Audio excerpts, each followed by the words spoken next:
Good evening. I'd like to call the meeting of the Town Clayton Planning Board to order. It is now 6 o'clock on the dot, Tuesday, December 16th. And let's begin with a roll call by staff.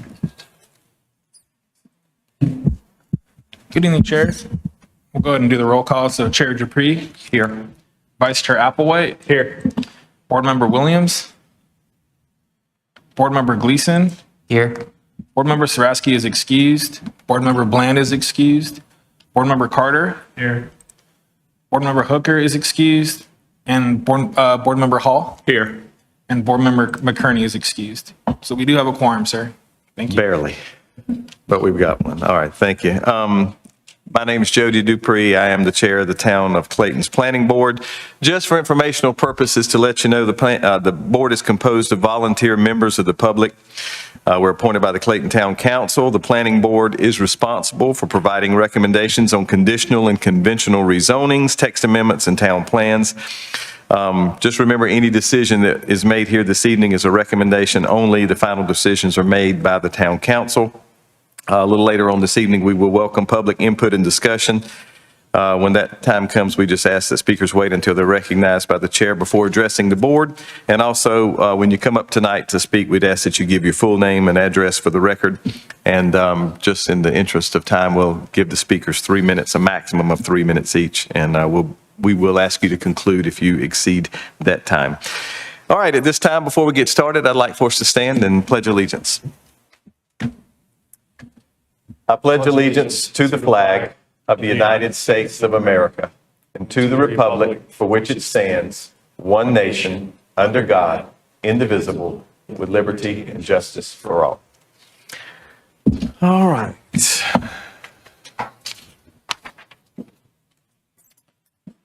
All right, first on the agenda this evening is item 2, adjustment of the agenda. Conrad, do we have any adjustments this evening? Yeah, Chair, I'd like to remove 5A in front of 4A. This is the planning board written recommendation. Yes, sir. So we're going to move that from 5 up to 4A. Okay. We don't need to vote on moving that, do we? I I don't think so. No. All right. Next on the agenda, the approval of the minutes. We should have 2 sets of minutes to approve this evening, the October 27th meeting as well as the November 18th meeting. I trust that you've had an opportunity to look at those. Do we have any corrections, changes, questions about those before we approve those? All right, hearing none, I'll accept a motion to approve both sets of minutes.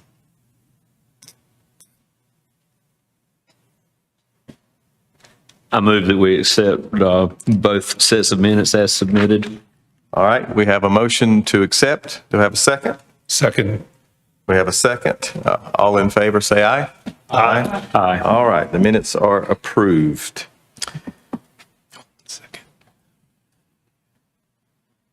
Chair Dupree, I've been a point of clarification. There is an approval required. The council does the approval, so if we can get an approval from the board for the adjustment of the agenda for item 5A to be before item 4A. All right, we have the 5A. We have asked for that to be moved to 4A. I'll take a motion to move that this evening. Motion to adjust the agenda to move item 5A to item 4A, before item 4A. We have a motion, Board Member Applewhite. Do we have a second? Second. Have a second. All in favor, aye. Aye. Any opposed? Okay. Thank you. All right. Next up on the agenda, go right ahead, Conrad.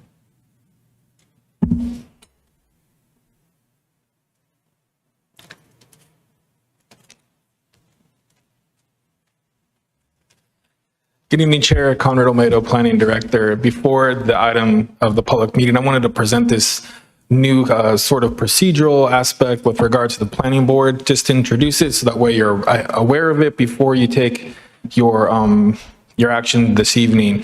This is a planning board written recommendation. While staff does provide written reports to the town council, staff felt that it was more prudent to follow some of the precedents in the prior planning board items to have the planning board chair sign the motion that is adopted or approved for recommendation to town council. So The way it's kind of shown here, those are check boxes. So there are the 4 motions. Those are the same motions that are in your consistency statement sheet.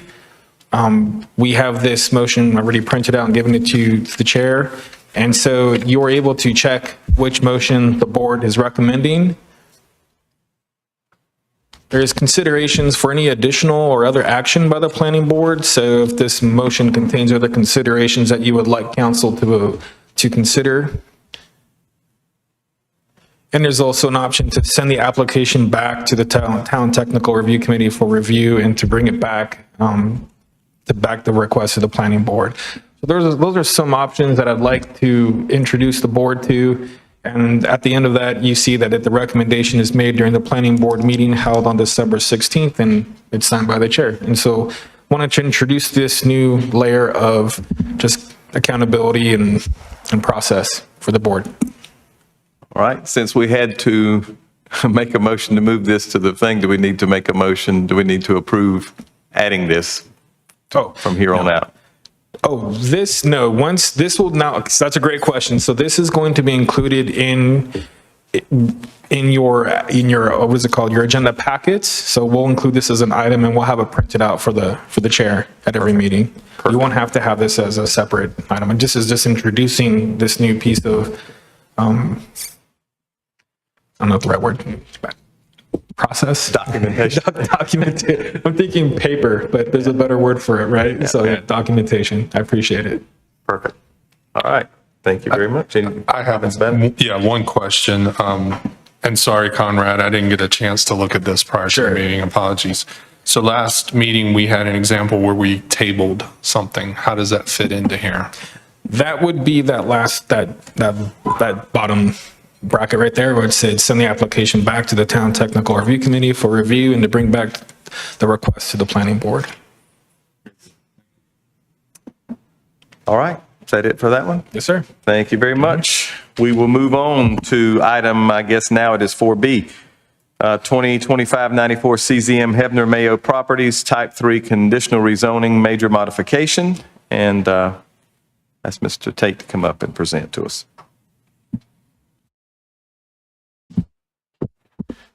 Good evening, Chair. Good evening, Board. Robert Tate, Senior Planner with the town's Planning Department. Tonight before you is a conditional rezoning with the project number 2025-94-CZM. This is a major modification to an approved Type 3 conditional rezoning. The request includes a rezoning of 3 parcels from the RLL district and the previously approved CZC district to a unified CZC district. The subject site is approximately 87 acres in size, situated along Clayton Boulevard between Financial Drive and Fernwood Drive. This aerial image that you see depicts the nature of the site as it exists today as undeveloped, and also depicts the location of the posted notice required for this meeting. Here are those signs.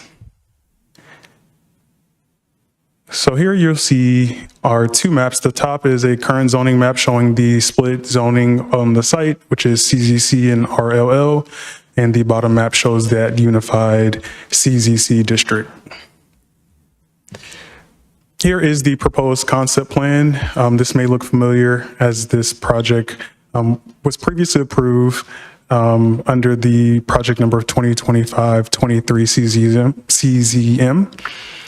Here you can depict that the commercial acreage across this site would be 58 acres. That's in that light pink. The darker pink is the multifamily residential component of about 15.9 acres. And one thing to note is the change from the previous approval is the highlighted area in blue. That is an additional 13 acres. That is a new parcel that would add to the commercial acreage and also to open space areas for the unified development. Another thing to note is that there are no changes to the internal and external connections to the site. However, there is one minor revision in the TIA that's also depicted here for site access C of an additional westbound left turn lane. So this application did have an approved TIA from the previous approval. What they've done is revise that TIA that was reviewed by NCDOT and the town consultant.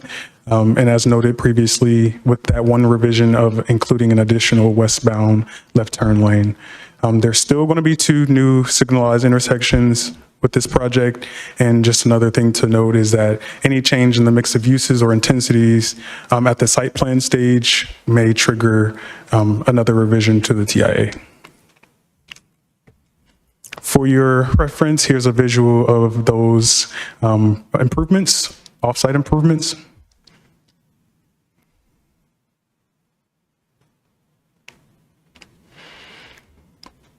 So this request is consistent with the comprehensive growth plan. The future land use map designation across the site is low-density residential and high-density residential with the community center overlay. Most notably, the community center overlay. Let's see if I can get this to work. There we go. The community center overlay is over the 2 larger parcels in high-density residential, where the low-density residential is across the entire new parcel, with the northern half having that community center overlay. And I wanted to drive home the point that the applicant has proposed to limit uses to only open space, storm control measures, and landscape areas in that area that's designated as low-density residential on the future land use map. So this request would be consistent with the town policy. So there are approximately 42 conditions with this request. And tonight, I'm just going to go over the conditions that have either been modified or are new conditions from the previous approval. So if you do not see the conditions on this next 2 slides, then they have not been modified or changed from the previous approval. They are in your agenda packet still. So the first is to condition number 12. This is a new condition. This would establish the allowable uses that I just spoke about on that Mayo parcel, the new parcel. The second change is to condition number 33, which just includes the revisions to the TIA.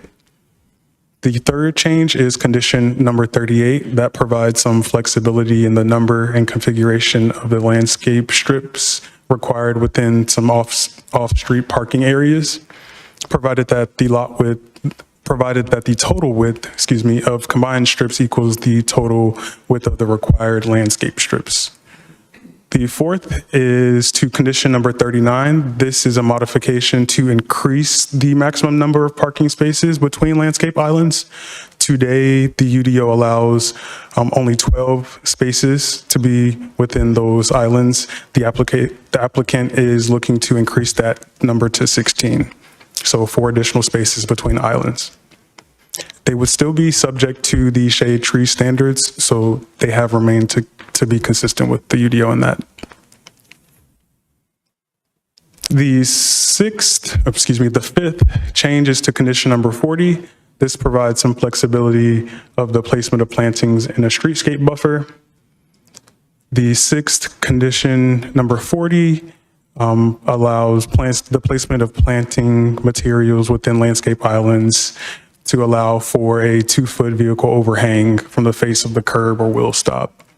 And then the last change just provides some clarity on which UDO is being referenced and the conditions of approval, and that's for the UDO with the effective date of July 21 of this year, 2025. So as explained, the concept plan and conditions of approval will, if approved, will run with the land. And staff recommendation is to approve with conditions, citing that it is consistent with the comprehensive growth plan. Here are your motion options with staff's recommendation highlighted in red. And that completes my presentation. I'm available for any questions before the applicant. We also have engineering staff available for any questions you may have. Have any questions of staff? Robert, can you go back to the expansion of parking spaces? I just have a quick clarification for that. I understand the modification to go from 12 to 16. I presume the way it's worded that the shade tree requirement would trump that maximum spacing if needed. Is that correct? That's right. Okay. That's right. So on the The revised, can you pull up the picture you showed us again of the revised? Yes, that was the one. Of the concept plan? Yes, the concept plan. So basically where that line is above the SCM number 3, that the area above, yes, that around area, yes. So that will be left open space to the south because, I mean, partly because it consists with how it's zoned currently, correct? Or is, I mean, basically. I can let the applicant speak to that, but Okay. that does work in their favor to be consistent with the future land use map, yes. Okay. Second question, and this may be for the applicant as well. So you've got 3 storm control measure areas here. Are any of the 3 expected to retain water permanently? I will let the engineers answer that for you. Appreciate that. So, Any other questions of staff? Okay, thank you. Thank you. We will hear from the applicant at this time.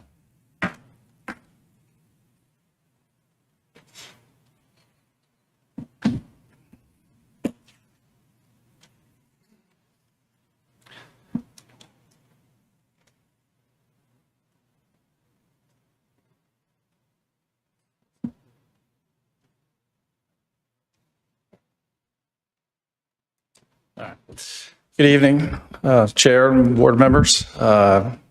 Appreciate the opportunity to be here in front of you again. I know it was a short time ago. I'm actually walking now instead of on crutches, so it's for me it's a good thing to be standing here.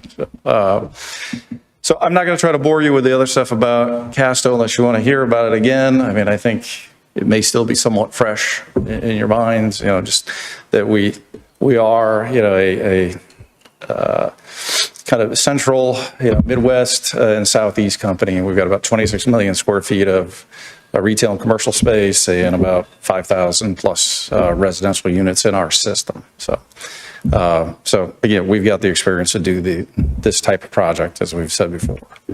And again, our coverage shown on the map. And again, I think you're familiar with Park West and some of the other projects we talked about. So I don't want to go back through all that unless you want to hear any of that again. So it brings us back to what we're talking about here is the project. So the red is what was known as the Hefner property, and the blue is the DeMayo property.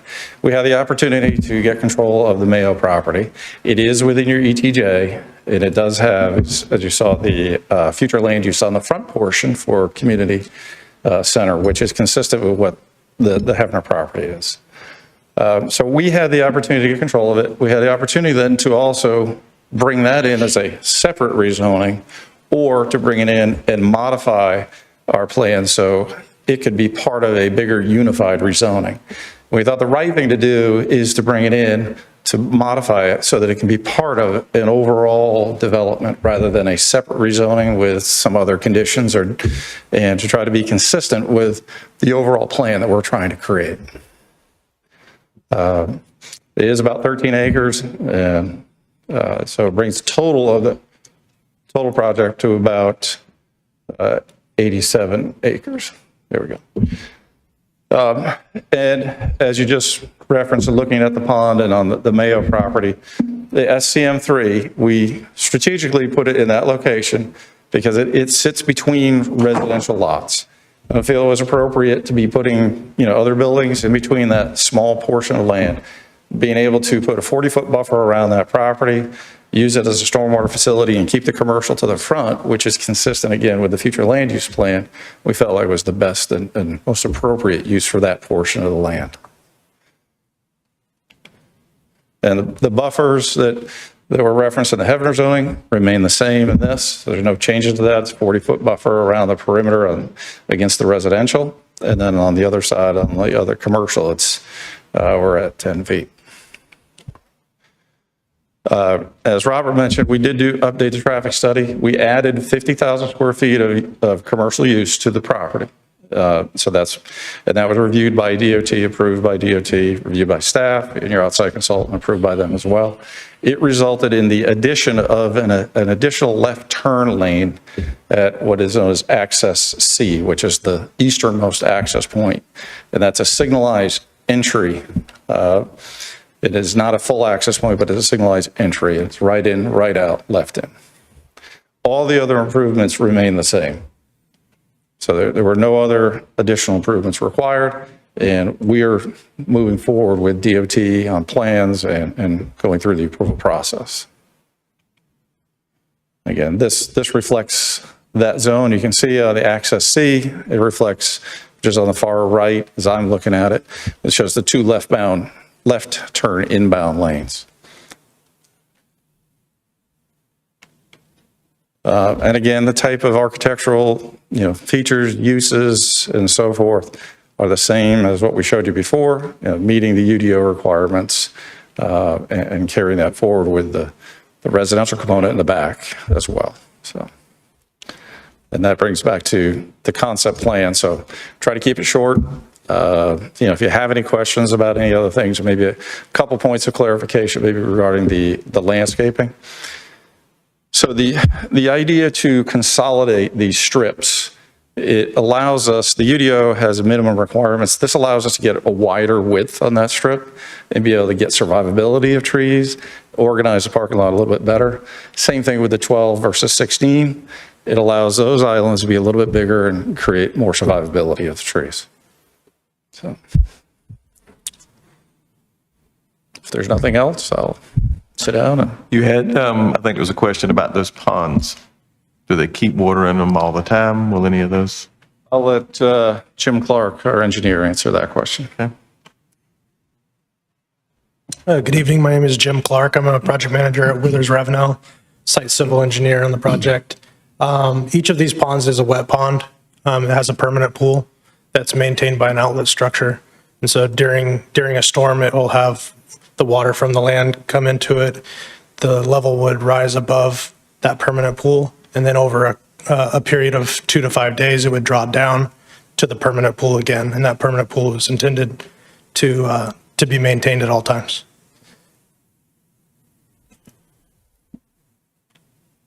So there's no plan for them to be dry at any point. They will hold water.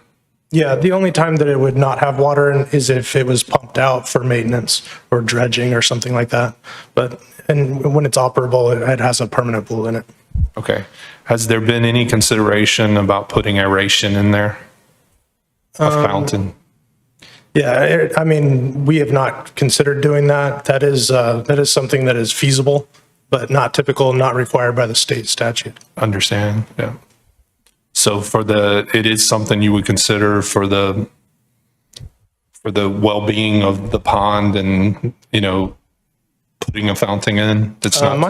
My understanding is that a fountain or something to look is ornamental in nature and doesn't really add to the functionality of the pond or the aeration of the pond. It's simply an aesthetic.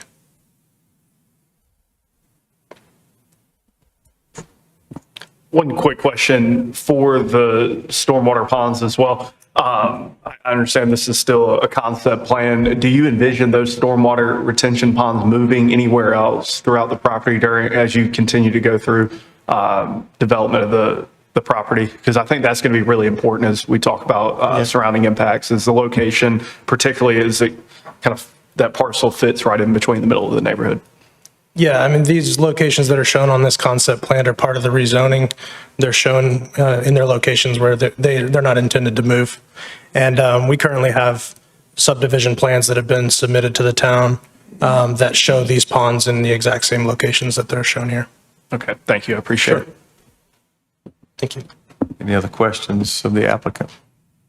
Actually, a question for the engineer, and I apologize, I should have spoken sooner before you left.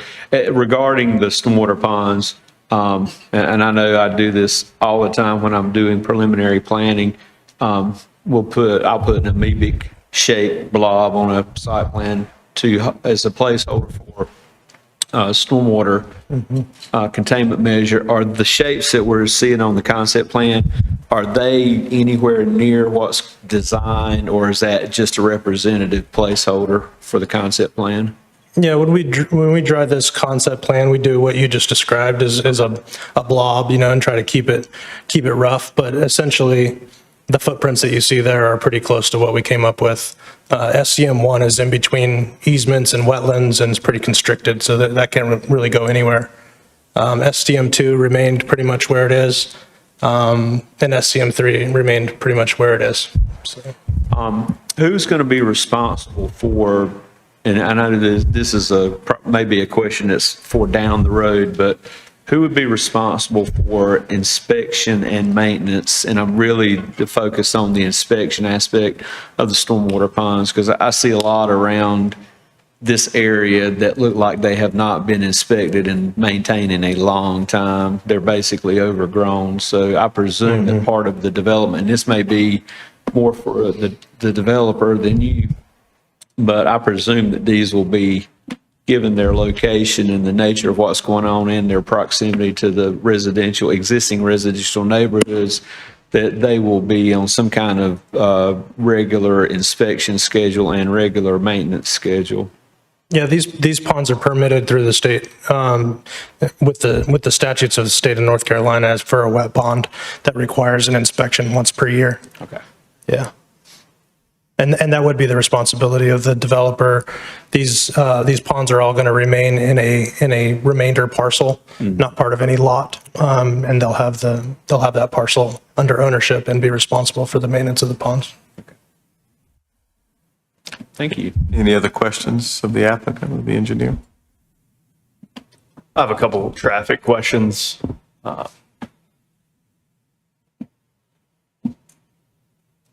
Everybody's favorite part of the meeting. Yes, sir. And they're mainly clarifying in nature. I think one of the recommendations is to have, a dedicated right lane all the way down throughout the frontage. So that would exist from the first access all the way to the last access. Yes, sir. And would there be at the end of site access C, is there any further runway, or does it just? So it'll actually terminate as a right turn lane at Fernwood Drive, so the next street down. So since our property line, it has to continue across our property line, it'll extend just past our property. I think there's an existing right turn lane into that neighborhood today.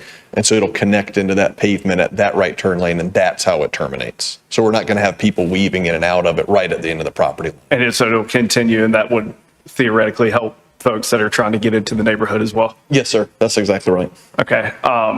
And then on site access C, the two now, are they left turn lanes? Yes, that sir. have been added? That is new since. Yes, sir. So the original TIA had a requirement for a single left turn lane, but now that we've added traffic to the network and it's on that side of the site, we felt it appropriate to have a second left turn lane at that access into the site. So you're exactly right. Okay. Yeah, that answers my questions on the traffic side. I don't know if anybody else has one. Anybody else have any questions? At the end there at Shotwell, where it says not required, is that due to the construction that's happening now? That's exactly right. Yes, Okay. sir. I guess I should make it a point of clarity too, due to the issues with DOT and the driveway permits. Make sure to get both district and division office sign off on that, so you don't have to redo the driveway a second time. I appreciate it. Yes, sir. Anyone else? Carter? Yeah, I hate to go back to this pond thing, but I do have a question about this. I complimented you guys at the last meeting for how you handled water at one of your properties down in Florida that I'm very familiar with. As I look at an aerial picture of that, I see a fountain in that retention pond down there. So again, I'm going to ask the question, and I'm not an expert on this, but my understanding is that, and I looked it up quickly, again, I'm not an expert. Here's 7 benefits of adding aeration, and the number 1 benefit is it improves water quality, and it makes it more vibrant. So I know you guys have done this previously. So I'm asking, is this something you would consider here as well for the health of these if they permanently retain water? I would default to Casta whether they would entertain that or not.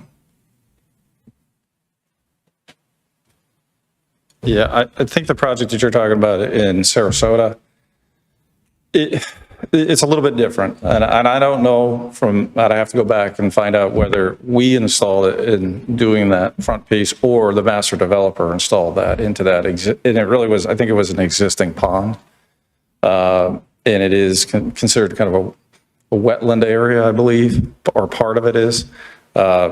It's also on the frontage, so it creates an aesthetic appeal to the project versus, and I think that the name of the project also has water in it. I forget what the full name is, but, so, I mean, there's a lot of different reasons for it, and I'm not sure that they were there for water quality issues as well. So here, look, the aesthetic part of it is kind of, it's not in a zone where people are going to be seeing it, right? I mean, I'm not saying that the residents won't see the ponds from there, and I'm not downplaying that side of it. I would have to go back and look and see I mean, I understand there's somebody's publishing things saying the benefits of it. I don't know off the top of my head. There is an ongoing cost of operating and maintaining, and we will have hired a pond maintenance company. Typically in our other properties, they come out, I think it's about once a quarter, and then they have to do the annual, and then we have to, update, do whatever we need to do to comply with whatever deficiencies there may be or other maintenance obligations or things that they may identify that are outside of what we're doing on a normal routine basis of maintenance, on a weekly, monthly basis. So I would prefer not to install because of just the operating costs and other things that we have to go back to these other end users who typically don't like to contribute to those kinds of things.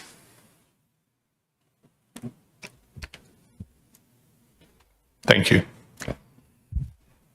And while you're up there, I think I appreciated after the last planning board meeting that there was a meeting with the neighbors, and then prior to the town council meeting, and I believe there was an additional neighborhood meeting for this modification. Correct me if I'm wrong.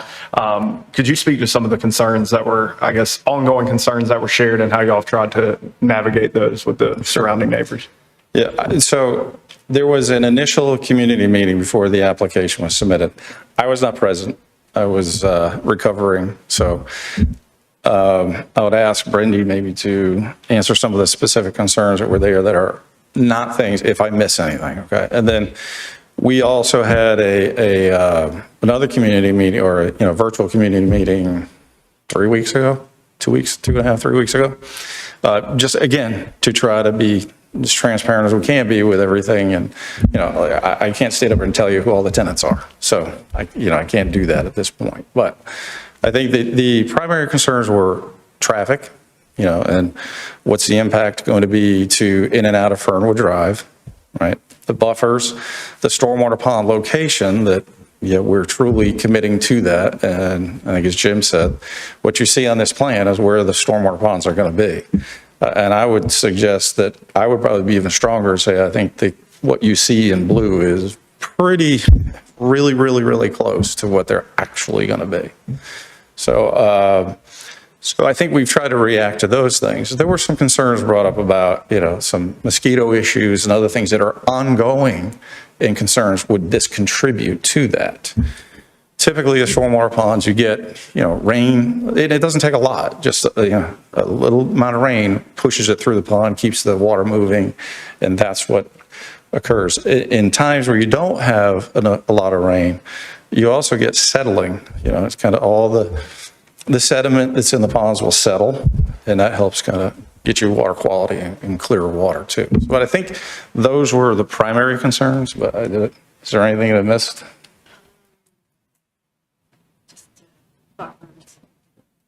Yeah, again, the buffers we're maintaining. I think the other concern was, are we changing any of the buffers that we had originally committed to on the Hebner rezoning? And the answer is no, we are not.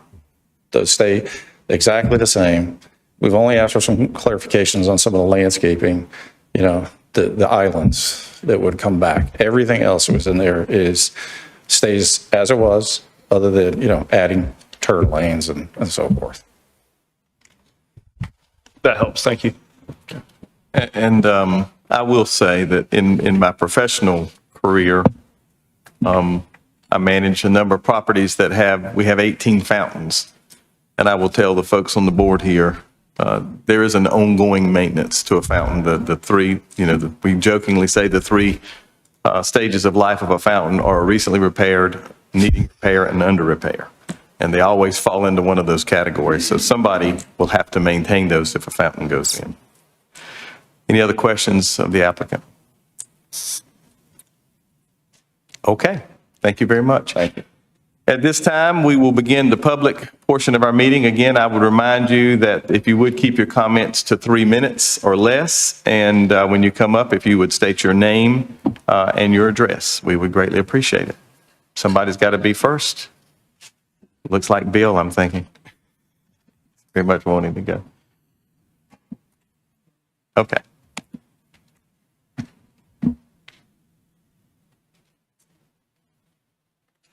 Hi, my name is Nick Perez, and I live at 780 Lightfoot Drive.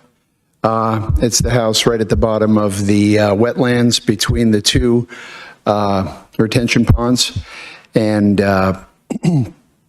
we've discussed with the developers our concern that if both retention ponds drain into the north-south wetlands, we feel that, with a heavy rain, with a hurricane, our house could be in danger. The guy said that you're working on possibly taking retention pond, I don't know, I can't see it, I need glasses. Number 1, that goes horizontal, draining it into we'll call it the southernmost wetland. If you would address the board, please. Okay. Whatever you say. I was hoping they could answer the question of whether how that's going. We can ask them that question. How is that going? But if it's going to take my 3 minutes. No. Go ahead and do your 3 minutes, and then we'll let them respond to that if that's okay, just so we can have you. My other concern is that with the additional traffic lane on Highway 70 or Clayton Boulevard, everybody's going to turn out of the development here and go right to the end, and we're going to have a clog up. And if any of us are coming and want to enter into Fernwood Drive, it could be a sticky situation. So I was wondering if, like, for instance, on when you're going over towards Burger King, there's a hatched area. So you're supposed to merge first, and then people merge back in to make a right-hand turn. If that could be developed into the design of that, maybe people exiting the project would get out into the 2 lanes first and then leave a clear path getting into Fernwood Drive. I'm not a civil engineer. I don't know if that would be a benefit, but it struck me as it might be. My other question would be, is there going to be any development under the power lines? Again, my home is at the bottom. It seems to be buffered well by the existing wetlands and the retention pond. If there were no development under the power lines, that would obviously add to that. And the developers seem to be maintaining the 40-foot buffer. That's great. If it could be planted as thick as possible for others, that would be, I'm sure, beneficial to them. And then I noticed that the entry into Lightfoot Drive going up is going to be maintained as simply an emergency access. Is that correct? Is that a final decision? That's what we read on here, yes. Okay. No, All right. No one has proposed changing that, I don't believe. Okay. Those are my big questions. Okay. Repeat your first question that they could answer. Sure. The retention pond, how's the plan of having retention pond number 1 draining south into that wetland area as opposed to the elongated north-south wetland. In the interest of having the public's questions answered, could you come back, Mr. Engineer, and address that if you could? Yeah, I can Thank you, speak Mr. to, Jim Clark, Withers Revnell. SCM1 is part of the multifamily development, right? So as a part of the plans that Withers Revnell have developed for the subdivision, SCM2 and SCM3 are fully designed and submitted with those plans. SCM1 is designed in like a functional pond in the calculations, but the construction documents are not part of our plans. They will be part of the plans of the development of the multifamily, which they're just in their planning phase. And so, they have the beginnings of the pond that they're developing. But we have, after speaking with you and your wife, we conveyed to the design engineer that's doing that you wanted it to be discharged to the south there, toward your existing pond. And so they're very aware of that and taking that into account when they're planning the pond. Yep. Appreciate it. Yes, sir. Thank you, sir. Who else from the public would like to be heard this evening? And Conrad, if you would keep time. Thank you. Forgot to mention that to you while ago. Evening, gentlemen. My name is Bill Brewer. I live at 744 Lightfoot Drive. I have two concerns, or three concerns actually. One concerning the retention ponds. You were talking about putting aerators in them. Our concern along that area is if you have still stagnant water, you're going to be creating a bed for mosquitoes and this type of things. And so we would encourage you to strongly consider the aeration of those ponds. My next question is with SR3, how is that water going to get under Mulberry Drive? Right now you have one small pipe going under Mulberry, taking it down to the creek. How is it, if that pond holds that water and it overflows, how's that water going to get across Mulberry without flooding Mulberry? Because that's the only way in and out of the subdivision. My third concern is extending the road all the way down to Fernwood. You're creating a safety hazard to some degree, because when people are coming in that turn lane, they're not going to just turn into the subdivision. They're going to stay in that turn lane until they can merge to the left. What happens when they get to Fernwood and they can't merge left? What happens when they get to Fernwood and somebody is sitting there trying to pull out into the traffic? First thing you know, you're going to have somebody broadsided.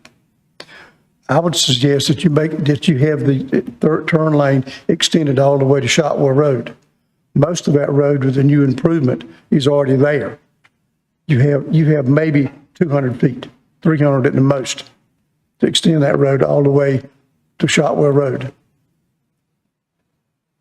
That would be my main concerns. Okay. Thank you, Bill. Appreciate it. Any other comments from the public this evening?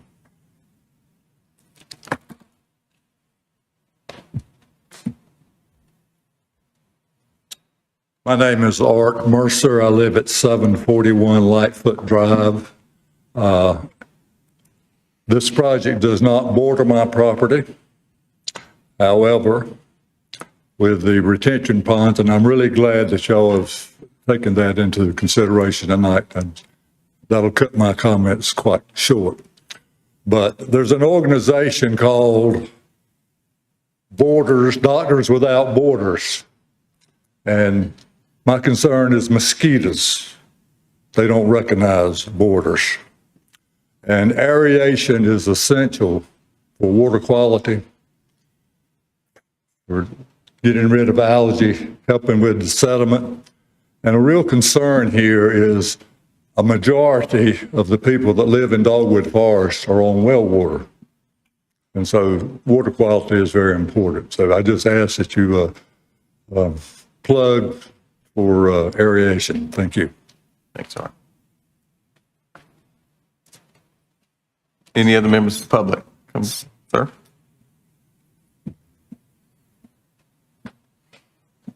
My name is Jesse Dayhoff. I live at 1008 Mulberry Road. I also own the parcel next to me, 1008A Mulberry Road. And if you look at SCM number 3, my property is the larger square/rectangle right at the south end of that, and then the parcel right next to it. I have a question for the engineer. I am a licensed North Carolina structural civil engineer as well. So I speak the language, and I'm very curious. I've heard that it's going to be controlled release in SCM3 across somehow getting down to the creek. But I am curious where exactly that controlled release will be, because my properties are both right there at the south end of it. So if that's the case, it's going right through my property or right under my property, or it's already a lowland area there, especially the parcel right next to my house. And if the plan is to go through that parcel in any way, I am just concerned that it will flood that thing more than it already is flooded. And I like the idea of having the retention pond there. I know it is necessary, but being that both of my properties are there, my second concern, of course, as the rest of the residents have already stated, is mosquitoes. Mosquitoes are already prevalent in that area. It is a lowland area, as I stated before, so it gathers water. It just congregates there together. So if there's no fountain and there's no aeration, you're adding more mosquitoes to that area, it would be a nightmare. So I'm just requesting that something be done on the retention ponds there. My question stands as to how it is planned to be controlled released, and if that's going to be going through my property or not. Okay. After all the public comments, I'll get them to answer that. Any other public comments this evening?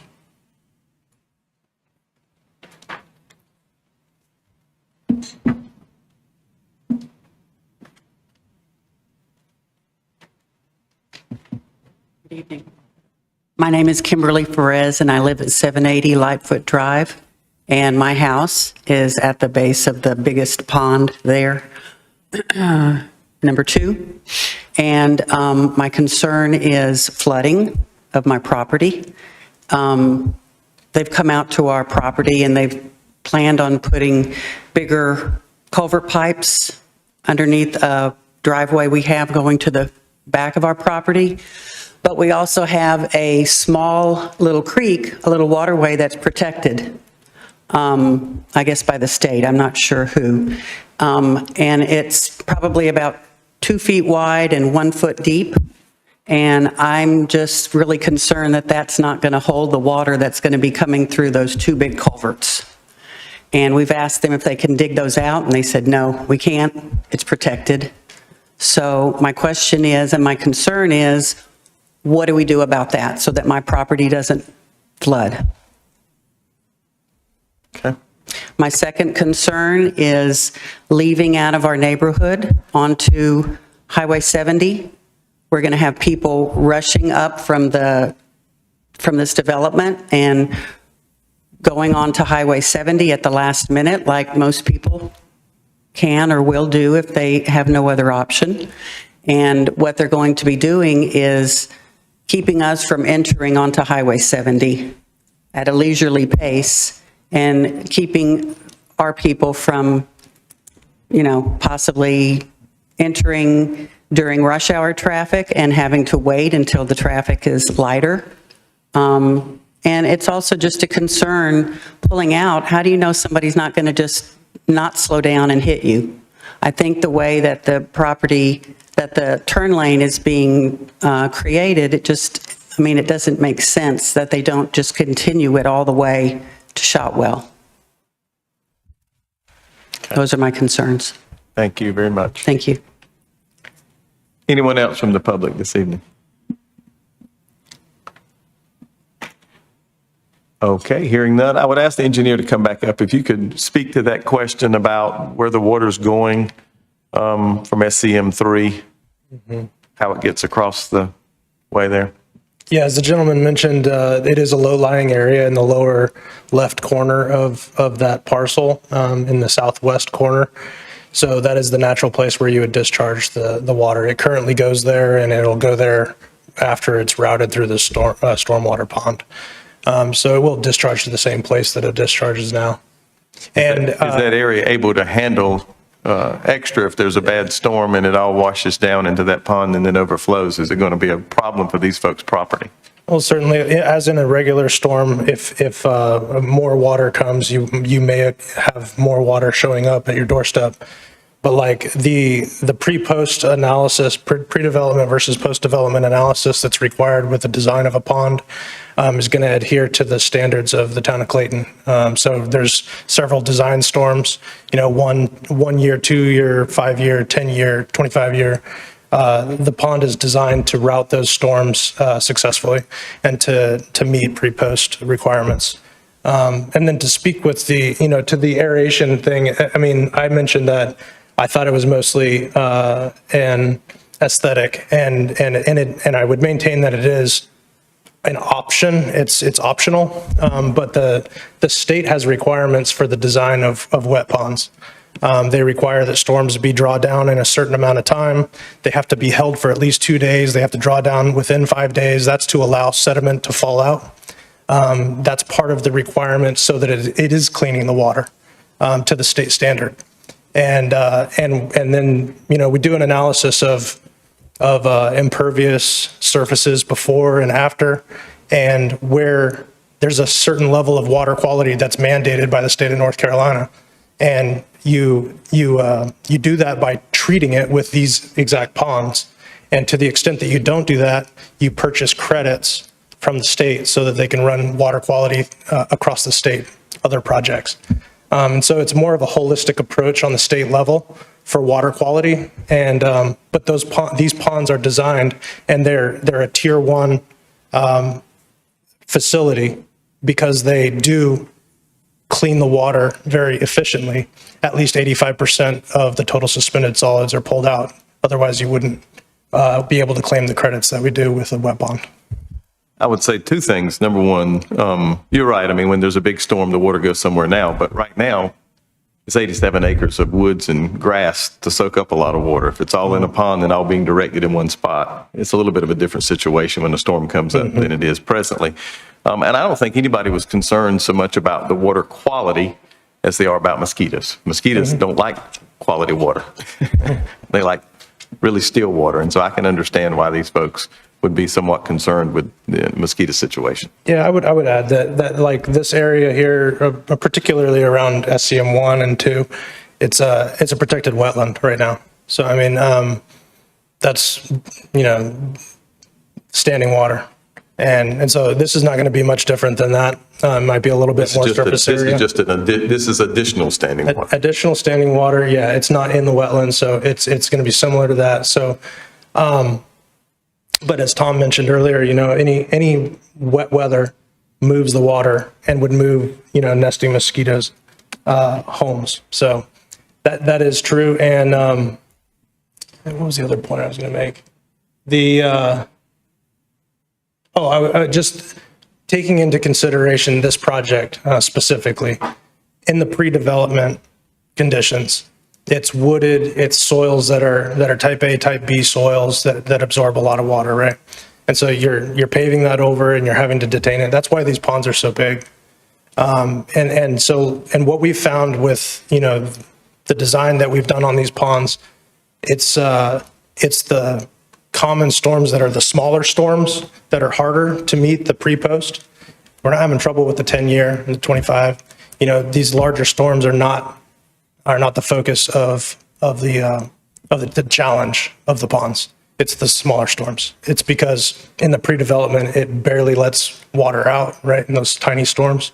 And so that speaks to why SCM 2 and 3 are gigantic ponds.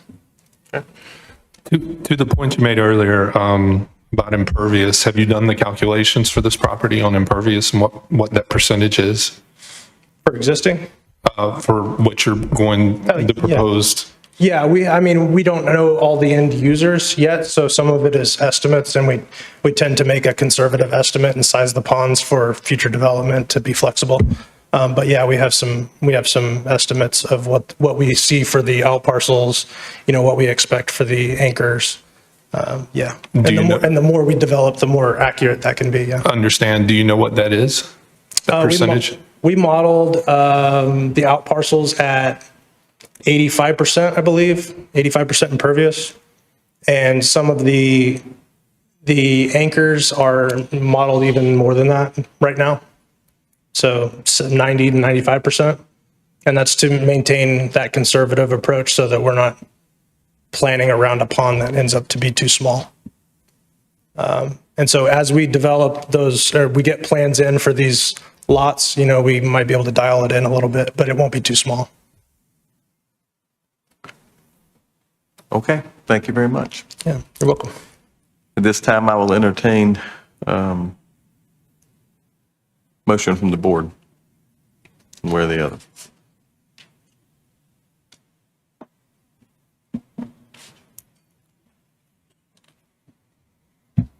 Can you turn the mic off first?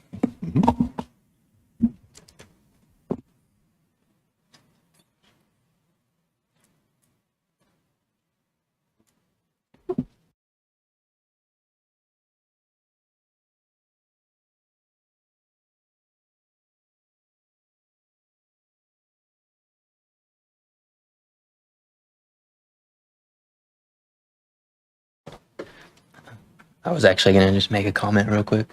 I don't know if this is a bit unorthodox, but I just wanted to bring some attention. So I'm a roadway design engineer by trade. So I feel like other than Kevin there, I probably best to speak to this just to address some of your comments. Based on the TIA information, I imagine that the right turn leaving the development at Site C is necessary, correct? Okay.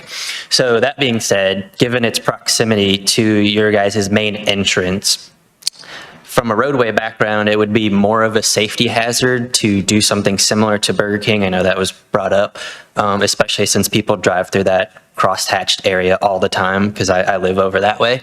But the other concern is because we have at this point, a 55-mile-an-hour facility that's transitioning to a 45-mile-an-hour facility. I think I did the measurements. It was roughly like 1,000 feet from Site C to your guys' entrance. You need at least 600 feet of decel length just for someone to be able to slow down to get into your neighborhood safely if they are, not expecting the turn coming up. So just from a safety perspective, having that right turn lane is actually going to be safer for you as the residents. And then I think just because it's kind of been made precedent here before, the town of Clayton nor NCDOT, can we expect a developer on one property to do improvements on someone else's development? And so while I know that the construction at Shotwell Road is extending the right turn lane, I believe at least a little bit, the development between that and your guys' entrance would also have to be redeveloped. And so that would have to be a completely separate agreement that I don't think anyone in this room would be able to constitute. So they'd have to change their driveway access to the Chipotle property. And so that kind of brings up a situation, if anyone here has been to Charlotte, where you have like Independence Boulevard, where you have right turn lanes that extend the entire length to access all those developments. It does create more of a traffic hazard. So that's by ending the right turn lane at your drive, it is the safest option to prevent that from people using that right turn lane and flying at 50 miles an hour just to get Shotwell. So I just want to at least clarify that, maybe at least say that this plan is at least good from that perspective. But I did want to kind of bring up another, you guys can just like raise your hand for yes for this, but is your guys' neighborhood an HOA, like yes or no? No, okay. So one thing I just wanted to propose, just see if it's been there. The emergency access, it's already going to be there, correct? Like it's just going to be there for emergency access. Would anyone be open to having some sort of key fob access for residents only, just so you guys would be able to leave the neighborhood from that, so you could safely make a left turn or a right turn from the traffic signal at the development? Would that be a possibility? At least from the developer, would that be, since the gate's already going to be there, it's not really anything extra, would that be a possibility if they're at least open to it?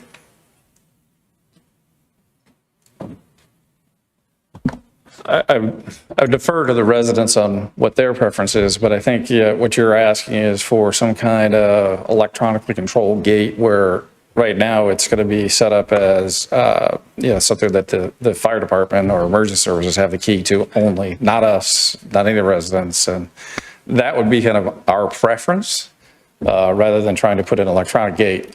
It goes back to the same thing with the aeration in the pond. They're, I can tell you, gated complexes, apartment complexes that we own, they are constantly broken, constantly. And then, so I would prefer to leave it as emergency access only, because my understanding is the residents really just, they don't want that. No. I would They've think changed that could end up being a hindrance to the emergency services if other people have access to that road, even the residents. But it's not for us to decide that matter tonight. Good point, though. Do we have a motion this evening?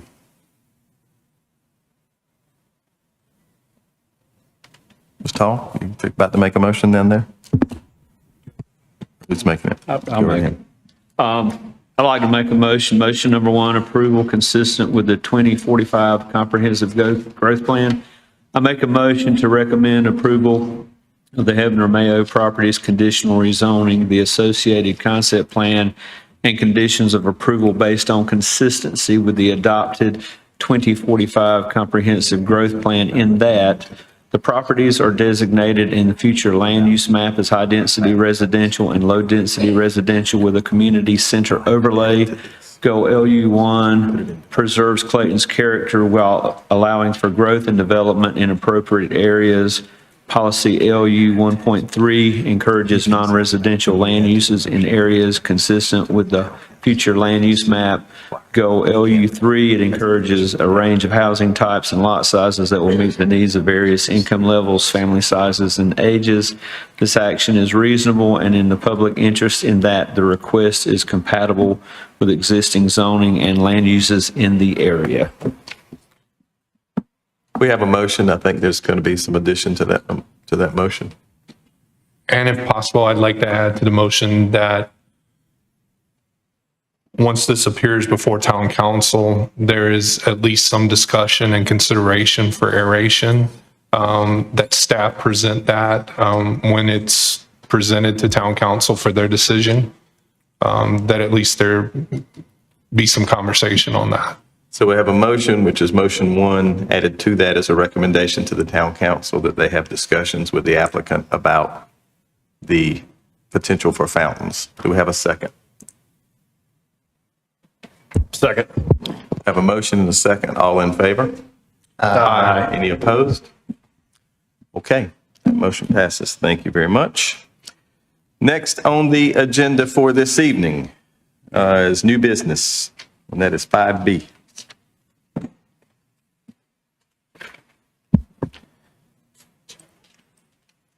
Okay. Or actually, now I guess it's 5A because we moved to 5A. 5B. So 5B, the planning board update. This, apologies for any confusion on this item. Item 5B is gonna I just wanted to give you all a heads up that we're gonna have swearing in of new board members in January. So we will be having that, our town clerk will be swearing in the new members and anyone that was recently reappointed. So just keep an eye out for that. Okay. I can go ahead and move on to the next item, 5C. 5C? So 5C, the great feedback on us having similar information that would be found as per the town council, information to the public. So we've included a nice sheet there. So if there's any additions or correct edits that you'd like us to include, please let me know. But I'm hoping to just let you all know that we have listened to the board's comments about this and included this in your recent agenda packet. Okay. Thank you very much. Is there anything else from staff this evening? You have one more. All right. We will be having a training session in January. So I'm working with Chad Meadows. He did a training last year. So we'll be swearing in the new members, getting reappointment, and doing a training with Chad Meadows. Okay. Thank you very much. So thank you. I've just got one thing to say. Kudos for what you added on the boilerplate. It's comprehensive. It makes it very clear to everyone that comes in here exactly what purpose we serve. It's very much appreciative, and I think it makes it very clear. Also, kudos to staff on the packet for this month. It was comprehensive. It was very good. It had everything we needed to make the decisions, and we appreciate the effort, and even having to modify it, it turned out very well. We appreciate that. All right, I will take a motion to adjourn. Somebody would like to make one. I move we adjourn. All right, we have a move to adjourn. Do we have a second? Second. All in favor, say aye. Aye. And I wish all of you a very Merry Christmas.